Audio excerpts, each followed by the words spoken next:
L'ancien grand reporter Antoine de Maximi a totalement innové en créant l'émission J'irai dormir chez vous.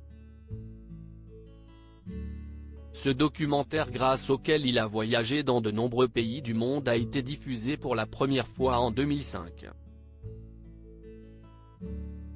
Mais combien l'animateur gagne-t-il après toutes ces années? L'ancien journaliste avait livré quelques éléments de réponse au sujet des sommes qu'il pouvait percevoir, alors qu'il était invité par Jordan Deluxe il y a 3 ans. Dans l'émission télévisée diffusée le 20 septembre 2020 sur Non-Stop People, il avait précisé « Je gagne, alors ça dépend des années, mais plus de 100 000 € quand même par an. Mais ce ne sont pas que les émissions. Ce sont les droits d'auteur et plein de trucs qui font tout ça. » Et d'ajouter « Je gagne bien ma vie. Je travaille beaucoup. Je prends plus de risques que tout le monde. Je pense que tout ça, c'est complètement mérité. » Le succès a été immédiat après la diffusion du premier épisode, rappelle ainsi Télé Loisirs. Un concept simple. L'émission J'irai dormir chez vous est basée sur un concept assez simple.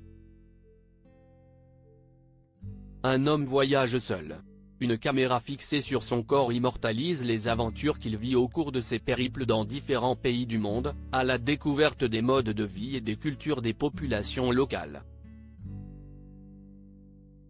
Antoine de Maximi compte sur la bienveillance et la générosité des gens qu'il rencontre et qui acceptent de l'héberger, pour vivre au quotidien lors de ses voyages.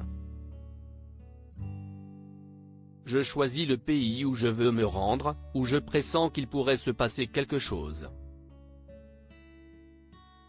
La production s'occupe des réservations, type billets d'avion. Mais je ne prépare vraiment rien, avait-il ainsi confié alors qu'il expliquait les dessous de l'émission aux journalistes de Ouest France en juin 2018. Il avait également insisté sur la liberté dont il jouissait pour la créer. Je suis seul. Je fais ce que je veux. Je ne dis pas que cela n'est pas un peu risqué parfois, mais c'est le principe fondateur de mon émission. Sans cette liberté totale, elle perdrait à mes yeux de son instantanéité, avait-il ajouté au cours de l'interview.